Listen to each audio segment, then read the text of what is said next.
Boa noite, muito boa noite, meus queridos oabeiros. Professora Reni Oliveira chegando aqui com a melhor matéria, Direito Constitucional. Estamos na reta finalíssima, né, para a sua prova de primeira fase e de cara, eu vou dizendo a vocês, deem muita atenção ao Direito Constitucional. Direito Constitucional pode estar presente em qualquer outra matéria, né? E temos aí uma média de 8 questões só de direito constitucional. Então, é uma matéria que vocês têm que estudar muito bem para garantir logo essa pontuação e se livrar dessa primeira fase, combinado? Hoje eu estou chegando aqui para a gente responder juntos 10 questões. Coloquei temas variados, tá? Temas muito queridos, muito cobrados pela FGV. Eu tenho certeza que a gente vai fazer um treino muito legal juntos. Bora lá começar, todo mundo animado? Vamos embora. Esse aqui, gente, é o meu Instagram, tá? Para você me seguir lá, é o renioliveira.prof, tá? Me siga lá nas redes sociais, você pode me mandar sua mensagem, pode tirar sua dúvida, eu respondo todo mundo. Pode marcar prof, se gostar da aula, tá certo? Inclusive, aqui, eu sei que a gente já está muito perto da prova, mas aqui no SERS, dessa vez, a gente deu um presentão para vocês, que foi o nosso curso Questão de Aprovação, que foi um curso gratuito para todo mundo que se inscreveu, com muitas questões e dicas, né, rápidas aí para você que está nessa reta final. Então, se você ainda não fez a sua inscrição no nosso curso, que é gratuito mesmo, tá, gente? É gratuito mesmo. O Questão de Aprovação, entre em contato com o SES, que ainda dá tempo de você ter acesso aí, todos os professores, dicas, super dicas de toda a nossa equipe Séries OAB, tá? Bora lá começar! Vamos de questão número 1. A população do Estado X, insatisfeita com os rumos da política nacional e os sucessivos escândalos de corrupção que assolaram todas as esferas do governo, inicia uma intensa campanha pleiteando sua separação. Olha, vamos lá, a população do Estado X está pleiteando separação do restante da Federação Brasileira. Pode isso, gente? Não pode não, mas vamos lá. Um plebiscito, então, é organizado. Olha só, se organizaram em forma de plebiscito, onde 92% dos votantes opinaram favoravelmente à independência do Estado. Sobre a hipótese, com base no texto constitucional, vamos procurar a alternativa correta. E aqui, gente, antes da gente procurar a nossa alternativa correta, eu sempre falo para vocês, tá? Gente, escrevam sempre, ao lado da questão, assim que terminarem de ler o enunciado, escrevam se a FGV está querendo a resposta certa ou a resposta errada. Por quê? Porque a prova de primeira fase é uma prova muito cansativa. São 80 questões, enunciado longo, alternativas longas. Então, o objetivo da FGV é te levar à exaustão. E fazendo isso, anotando se você está procurando a certa ou a errada, você ajuda o seu cérebro, né, na hora de procurar a sua questão, tá? Então, vamos fazer disso o hábito. Sempre que você estiver resolvendo questões, marque lá se a banca quer a alternativa certa ou a errada, tá? E agora a gente vai lá procurar a nossa assertiva correta. Vamos lá? Letra A. Diante do expressivo quórum favorável à separação do Estado X, a Assembleia Legislativa do referido ente deverá encaminhar ao Congresso Nacional proposta de emenda constitucional que, se aprovada, viabilizará a secessão do Estado X, tá? Essa daqui acho que foi uma alternativa fácil, né? Por quê? De cara, quando a gente começa a estudar constitucional, a gente sabe que não é permitido o direito da secessão, tá? Isso é inconstitucional. A secessão é inconstitucional, tá? Por quê? Né? Nós temos o que? Uma federação, tá? E a forma federativa de Estado é o que? Cláusula pétrea, tá? Então, o Estado aí que quiser se separar, só lamento por ele, porque não vai conseguir, não. Vamos de letra B. Para o exercício do direito de secessão, exige-se lei estadual do ente separatista. Eu já pararia por aqui, né? Por quê? A questão fala aqui em direito de secessão.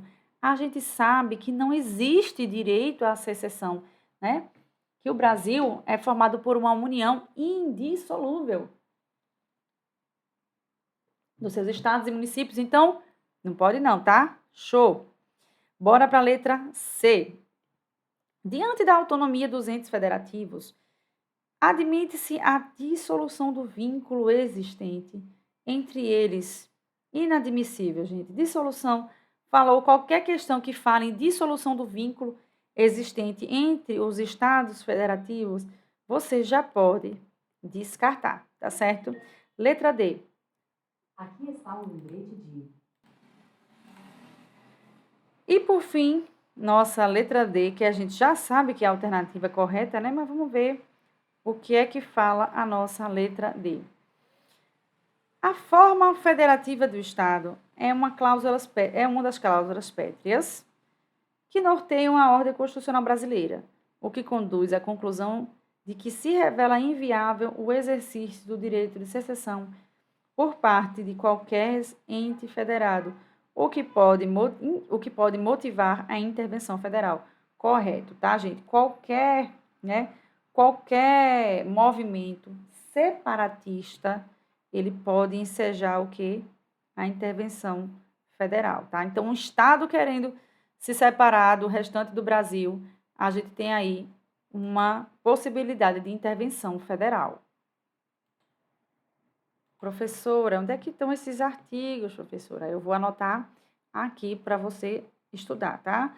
Lá no artigo 60, parágrafo 4º da nossa Constituição, tem o quê? As cláusulas pétreas, tá? Não será objeto de deliberação a proposta de emenda tendente a abolir o quê? Inciso 1, a forma federativa de Estado.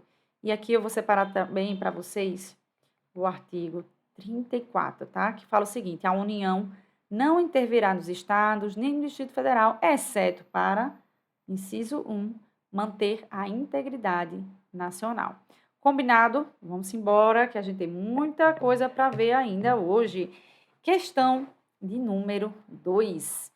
João, deputado federal, observou que o menor desenvolvimento de certas regiões do país contribuía para o aumento da pobreza nesses locais, daí decorrendo grandes diferenças em relação à qualidade de vida dos habitantes de outras regiões.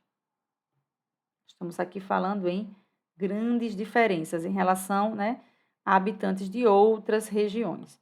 Por tal razão, almeja apresentar uma proposição legislativa com o objetivo de alterar esse quadro. O que é que ele está querendo aqui, gente? Ele está querendo, entre outras palavras, reduzir as desigualdades sociais e regionais. Tá? Ao consultar a assessoria a respeito da compatibilidade deste objetivo com os princípios fundamentais da Constituição da República, foi corretamente informado a João que essa questão aqui, ela aborda princípios fundamentais. Os princípios fundamentais, gente, eles são lá do título 1 da nossa Constituição. Princípios fundamentais, tá? Vou ajeitar esse F aqui.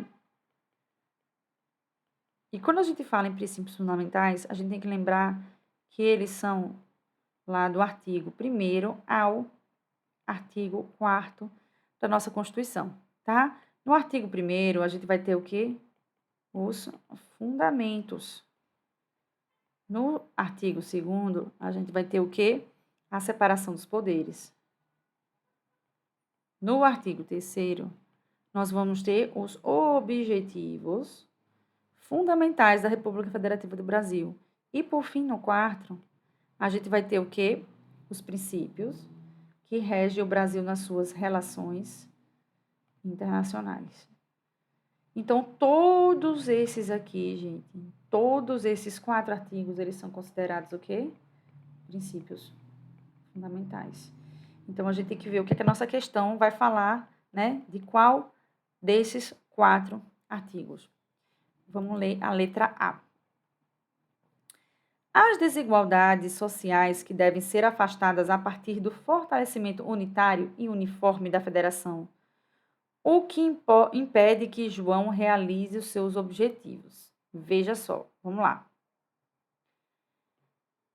Vocês têm que, no caso, ler o nosso artigo 3º, que trata do quê? Dos objetivos fundamentais. Vocês entenderam aqui que o nosso colega, o deputado João, ele quer reduzir as desigualdades sociais e regionais, tá? Então, de fato, isso está alinhado com a Constituição. Qual é o erro aqui? Fortalecimento unitário e uniforme. Isso daqui, gente, isso que não existe na nossa Constituição, tá? Então, e outra, né? Isso impede que João realize os seus objetivos. Isso aqui nada mais do que é uma determinação que não está prevista na nossa Constituição, certo? Vamos de letra B. As opções políticas das maiorias ocasionais não são limitadas pela ordem constitucional, o que ampara o objetivo almejado por João. É um texto meio estranho, não é verdade? Veja, isso aqui está errado, tá? O que estabelece, né, no caso, as políticas públicas, que no caso é isso que João está tentando fazer, são os princípios e objetivos fundamentais da República Federativa do Brasil, tá certo? Não tem nada a ver com isso aqui de maiorias ocasionais, né?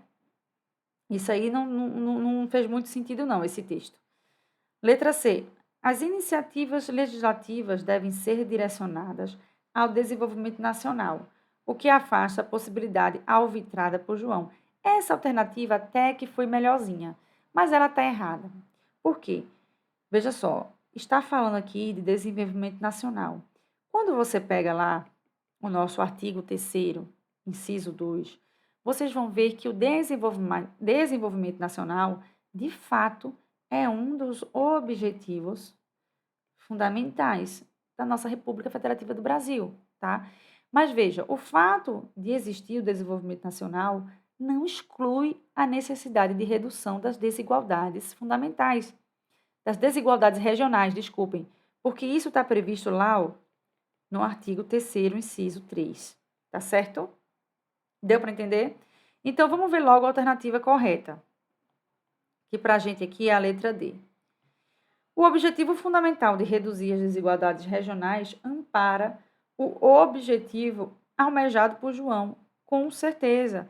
E isso está onde, professora? Está lá no artigo 3º, inciso 3 da nossa Constituição, que diz o seguinte: constituem objetivos fundamentais da República Federativa do Brasil erradicar a pobreza e a marginalização e reduzir as desigualdades regionais, tá? E sociais. Portanto, letra B é a nossa alternativa correta. Vamos para a terceira questão. Essa daqui eu vou te dar 10 segundinhos para você responder. Eu quero muito fazer essa questão junto com você. Bora lá. A Constituição proíbe qualquer discriminação por lei entre brasileiros natos e naturalizados, exceto nos casos previstos pelo próprio texto constitucional. Nesse sentido, é correto afirmar que somente brasileiro nato pode exercer o cargo de... Ele quer a alternativa correta. E aí, gente, caindo essa questão aí na sua prova, o que é que você marcaria? Letra A, ministro do STF ou STJ. Letra B, diplomata. Letra C, ministro da Justiça. Ou letra D, senador. E aí, qual foi a sua resposta? Resposta correta, gente, letra B, diplomata. Se acalme, acalme seu coração aí que eu vou explicar o porquê. A letra A, ela está errada, por quê? A Constituição, de fato, ela traz para a gente um rol de cargos que são exclusivos de brasileiros natos e naturalizados. Eu vou já anotar aqui para você copiar, tá? Lá no artigo 12, parágrafo 3º da nossa Constituição, a gente tem o seguinte: são cargos privativos de brasileiros natos. Quais são eles, professora? Presidente e vice-presidente da República. Ou seja, o presidente e o vice. Segundo, presidente da Câmara dos Deputados. 3, presidente do Senado Federal. 4, ministro do STF. 5, os da carreira diplomática, todo mundo.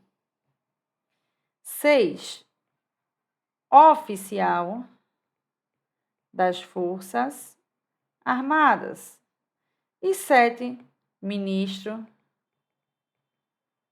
de Estado da Defesa. Deixa eu recortar, deixa eu trazer isso aqui um pouquinho mais para cá. Não deu muito certo. Deixa eu tentar mais uma vez.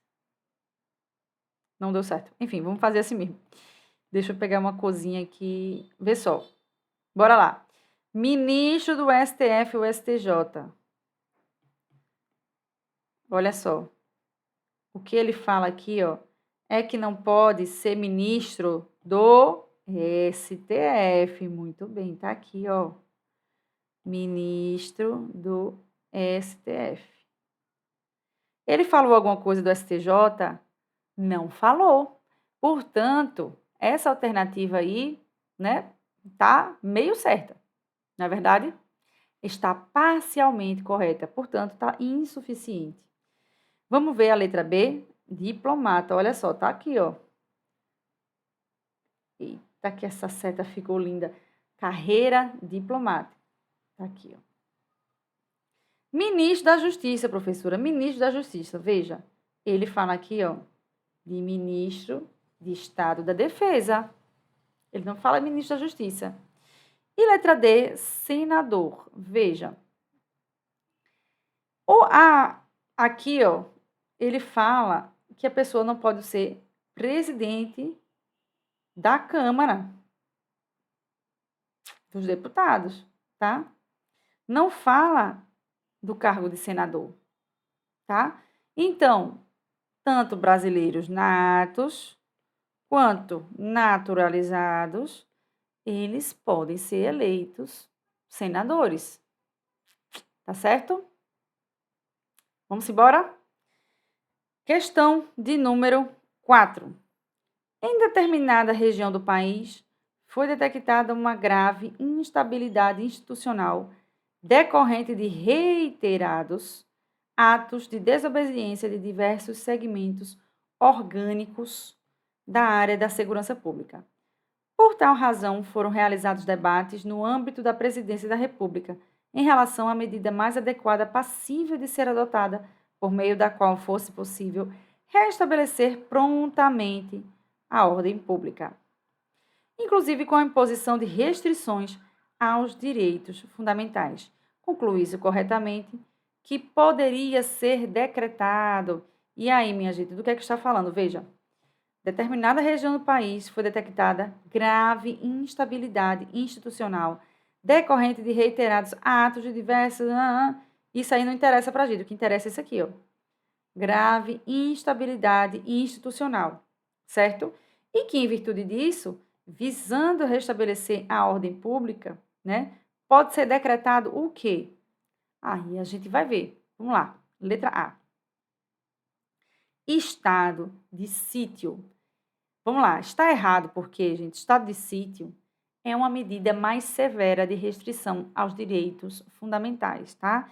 E ela só é cabível, lá de acordo com o nosso artigo 137, inciso 1, em situações, tá? Quando, por exemplo, né, as medidas de estado de defesa não puderem, né, não fossem suficientes, ou em casos de comoção grave de repercussão nacional, por exemplo. Um caso de declaração de guerra também é exemplo de estado de sítio. Então, não é estado de sítio a nossa alternativa, tá? Letra B, estado de defesa. Correto. O estado de defesa, gente, é a medida prevista na Constituição para restabelecer, tá, a ordem em situações de grave e iminente instabilidade institucional.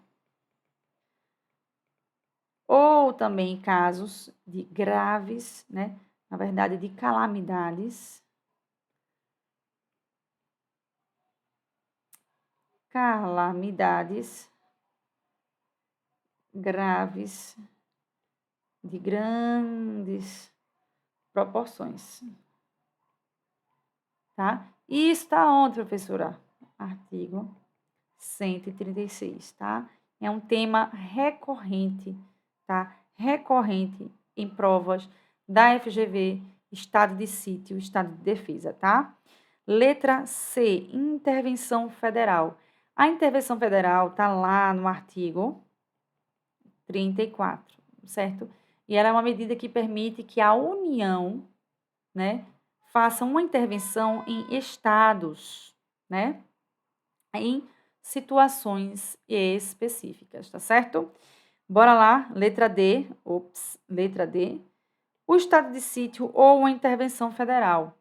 Veja, aqui, cada uma delas, estado de sítio ou estado ou intervenção federal, tem as suas hipóteses de cabimento, tá? Não é uma ou outra assim, não.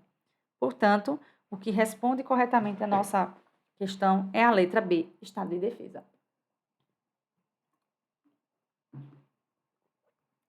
Simbora para mais um assunto muito provável de cair na sua prova de direito constitucional.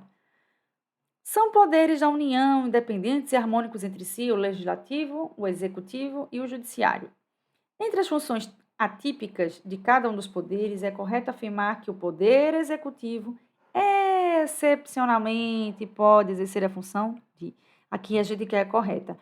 Nessa questão, é importante você saber, tá? As funções típicas e as funções atípicas de cada poder, né? Típicas, né, são aquelas funções que são principalmente designadas para aquele poder, tá? E as atípicas são aqueles que ele faz, né, mas não de forma preponderante. E a gente tem que todos os poderes fazem, né? Todos os poderes têm a sua função típica, né? Por exemplo, o Poder Judiciário, a sua função típica é dizer o direito, jurisdicionar, mas também, de forma atípica, ele pode organizar, né, a carreira dos seus servidores. Isso seria uma forma de legislar. E também ele poderia, por exemplo, fazer compras, conceder férias aos seus funcionários. Isso daí ele já estaria o quê? Administrando. Então, essas são funções atípicas. E a gente vê isso naquela questão dos freios e contrapesos. Ou seja, todo poder tem a sua. É designado para fazer principalmente uma coisa. Mas também ele faz um pouquinho das outras, visando sempre o quê? O equilíbrio. Vamos de letra A. Né? Ele está perguntando aqui, é correto afirmar que o poder executivo, né? O poder executivo excepcionalmente poderá exercer a função que legislativa quando editar uma medida provisória. Já começamos bem. Essa é a nossa assertiva correta, tá? Vocês vão ver isso lá no artigo 62 da nossa Constituição. O presidente da República, ele pode, em casos de quê? Relevância e urgência, tá? Editar medidas provisórias que tenham o quê? Força de lei. E elas já entram em vigor, tá? No entanto, essas medidas elas devem ser o quê? Submetidas ao Congresso Nacional para apreciação. Esse é um exemplo clássico de função atípica do poder executivo, né? Que está atuando excepcionalmente como legislador. Vamos de letra B. Função judicante quando julgar parlamentar por crime comum praticado no exercício da função. Está errado, certo? Porque a função de julgar crimes cometidos por parlamentares não é do executivo, tá? Essa função pertence ao quê? Ao judiciário, no caso aqui, ao STF, tá? Letra C. Judicante quando participar da investigação na comissão parlamentar de inquérito. Gente, parlamentar, CPI, isso aqui falou de CPI, tá? CPI quem faz é o quê? É o poder legislativo, tá certo? Até porque, e outra coisa que isso aqui não seria função judicante, né? Mas sim função investigativa. E letra D, a administrativa, quando fizer a indicação para ministros do Supremo Tribunal Federal. Veja, tá errado porque, assim, embora o presidente da República ele tenha competência para indicar ministros do STF, isso está lá, ó, no 101 da nossa Constituição, essa é uma função típica do Poder Executivo, tá? E não uma função atípica. A nomeação de autoridades faz parte das atribuições, tá, do Poder Executivo. Então, aqui não seria uma função atípica, tá bom? Simbora de questão 6. Mais uma questão para a gente comentar.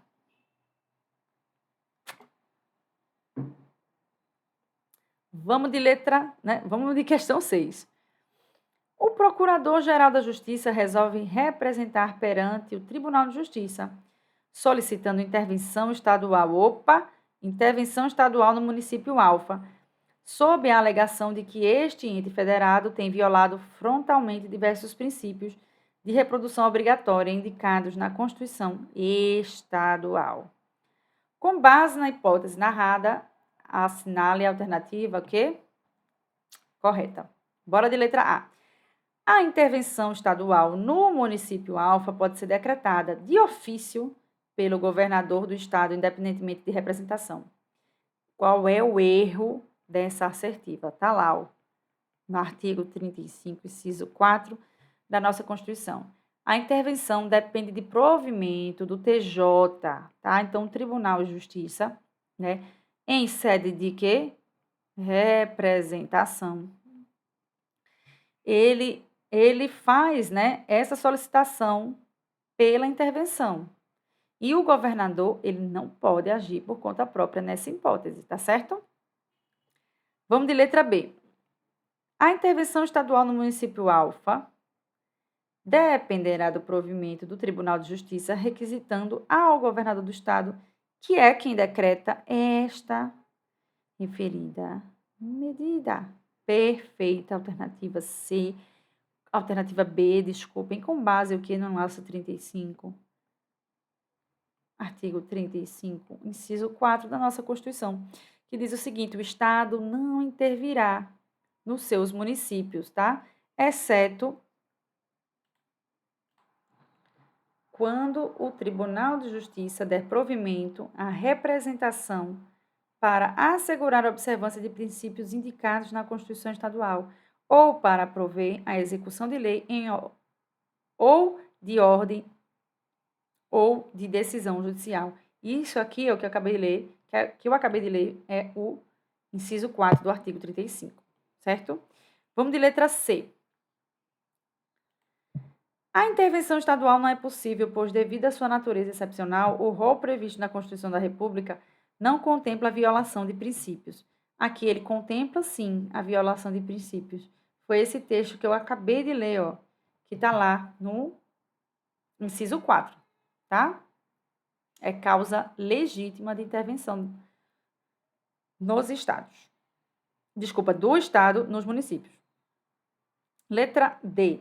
A intervenção estadual independe de provimento do Tribunal de Justiça e pode ser decretada de ofício pelo governador. Isso aqui está conflitando diretamente a nossa alternativa correta, que é a letra B. E diz o seguinte: a intervenção estadual no município Alfa dependerá de quê? Provimento do Tribunal de Justiça, requisitando ao governador do estado que decrete o quê? A referida medida. Simbora, meu povo, continuar aqui com as nossas questões. Vamos embora. O Birajara é membro de uma comunidade indígena situada em terras regularmente demarcadas, ali vivendo conforme as tradições dos seus ancestrais. Em determinado momento, ele resolveu tentar uma nova vida em uma nova cidade brasileira. Sem recursos para dar início a esse projeto, ele decidiu vender a terra. O Birajara decidiu vender a terra em que habitava desde seu nascimento para um grupo de agricultores que pretende ali se instalar o quê? Definitivamente. Sobre a hipótese narrada segundo a ordem jurídico-constitucional brasileira, assinale a alternativa correta. Gente, vocês acham que o Birajara, né, que mora em um assentamento indígena, ele vai poder vender? Bora lá ler as nossas assertivas. Letra A. O Birajara somente poderá dispor das terras se a alienação comprovadamente atender aos imperativos da ordem econômica brasileira. Gente, tá errado, tá? Tá errado. As terras indígenas não podem ser alienadas, nem ter sua posse transferida para terceiros. E isso independentemente de razões econômicas. Isso aqui está lá, ó, no nosso artigo 231, tá? Que garante o quê? A posse, tá? Os índios, eles têm o quê? A posse permanente dessas terras. Porém, a propriedade dela, gente, é da União, tá? A propriedade é da União. Vamos de letra B. O Birajara, caso figure como proprietário das terras no registro de imóveis da localidade, poderá aliená-las, assegurado o direito de participação da comunidade no valor da venda. E aí, gente? Ele vai poder? Não. Terras indígenas são bens da União, tá? Bens da União. Então, mesmo, né, que ele quisesse, ele não poderia vender, tá certo? As terras indígenas, elas são, vocês têm que lembrar, isso aqui é importante, tá? Inalienáveis. Elas são indisponíveis. E elas são imprescritíveis, tá? Isso tá onde, professora? Tá aqui, ó, no nosso artigo 231, parágrafo 4º da nossa Constituição. Vamos de letra C. O Birajara não pode efetivar a venda almejada, pois as terras em questão não são passíveis de alienação e nem mesmo de disposição. Acertou quem marcou aqui a nossa letra C. Isso está lá no artigo 231, tá? As terras não podem ser o quê? Vendidas, cedidas ou qualquer outra forma, né? Dispostas, tá? Garante-se o que aos índios? O quê? O usufruto da terra, tá? Eles têm o usufruto, mas essas terras elas pertencem a quem? À União.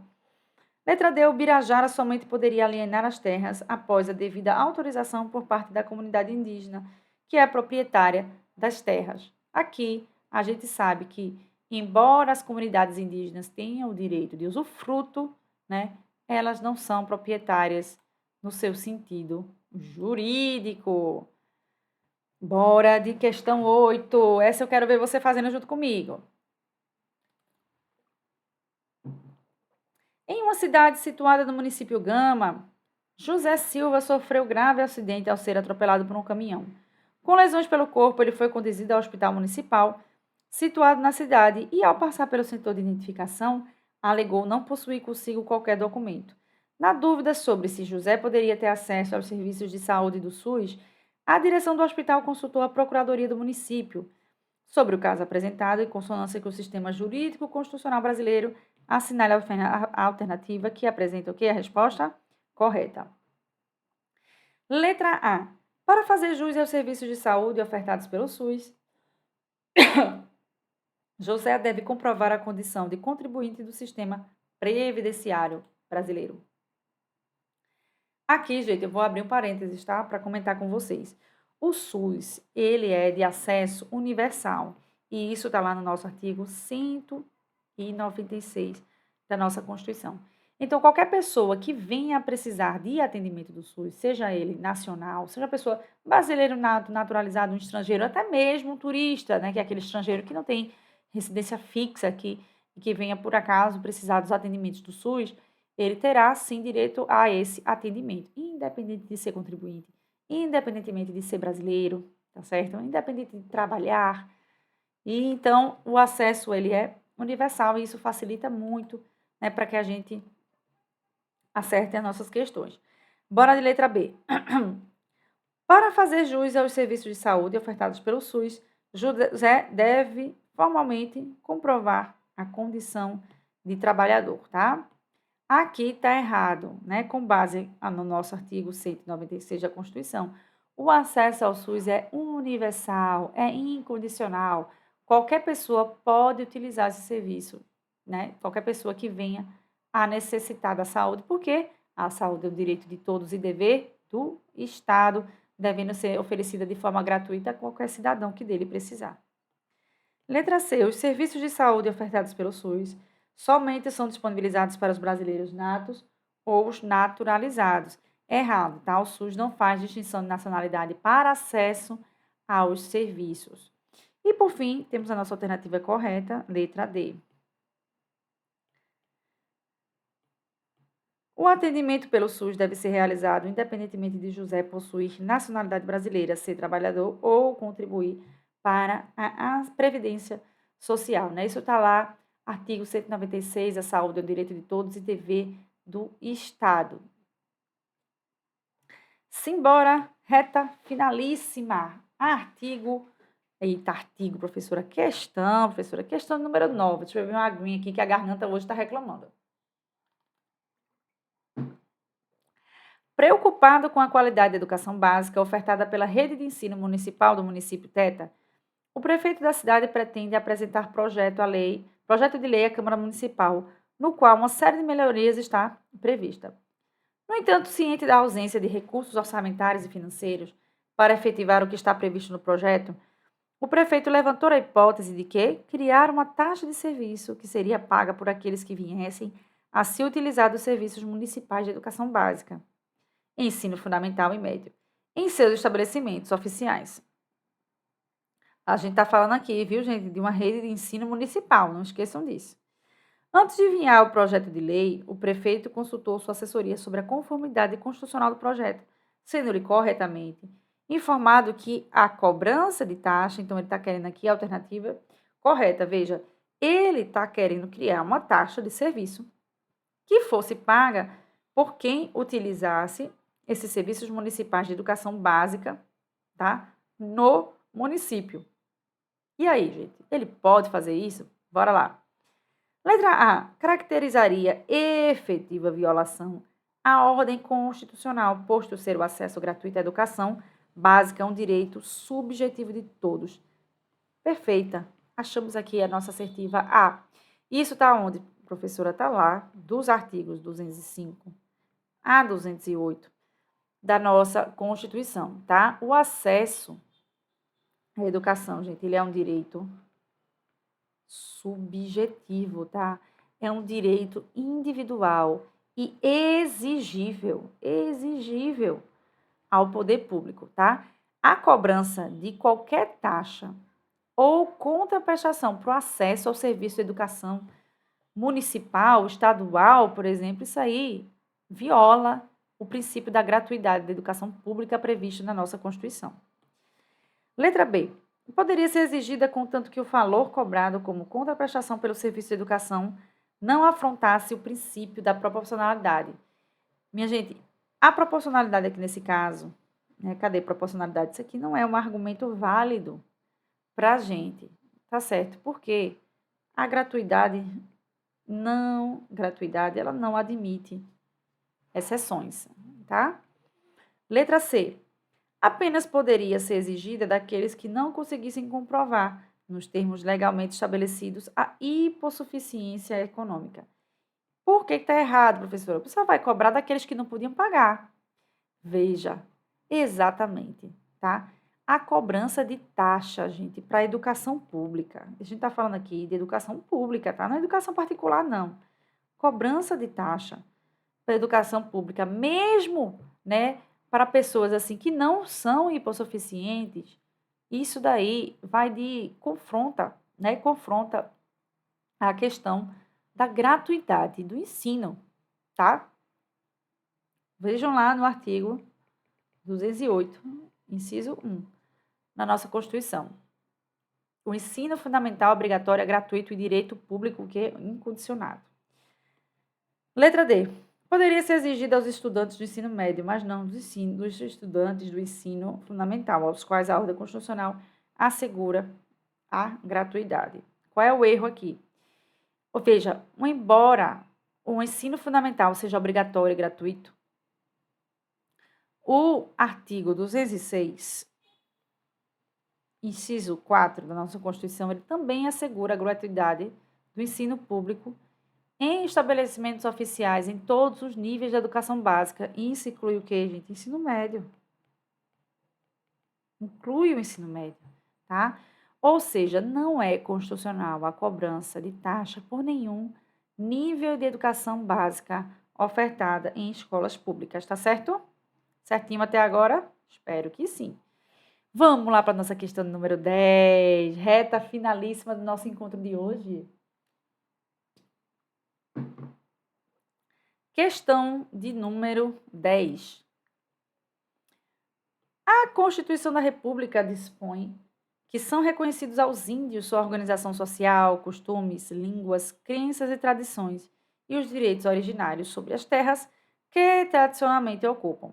Do ponto de vista histórico e cultural, percebe-se que a comunidade indígena está intimamente ligada ao meio ambiente, inclusive colaborando em sua defesa e preservação. Nesse contexto, de acordo com o texto constitucional, a pesquisa e a lavra das riquezas minerais em terras indígenas. E aí, gente, pode acontecer, por exemplo, uma extração, né, de minérios em terras que sejam de ocupação indígena, né, em terras indígenas. Vamos ver as assertivas. Letra A. Só podem ser efetivadas com autorização de todos os órgãos que integram o SISNAMA, Sistema Nacional do Meio Ambiente, na forma da lei. Errado, pessoal, errado. E qual é o erro?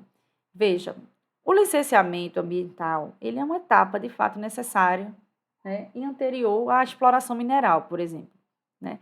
Mas nesse caso aqui, pesquisa e lavra de terra indígena, elas dependem de autorização, sabe de quem? Do Congresso Nacional, tá? E ele não fala dessa necessidade, né, de participação de órgãos de meio ambiente. Vocês podem encontrar isso lá no artigo 231, parágrafo 3º da nossa Constituição. Vamos de letra B. Só podem ser efetivadas com autorização do Congresso Nacional, ouvidas as comunidades afetadas e ficando-lhes assegurada a participação nos resultados da lavra na forma da lei. Corretíssimo, corretíssimo. Isso está lá no artigo 231, parágrafo 3º, tá? Estabelece exatamente isso que está dizendo aqui, ó. O Congresso Nacional tem que autorizar e também tem que assegurar que as comunidades serão ouvidas e também que elas vão ter resultado na participação, né? Vai ter uma participação aí nos resultados da lavra.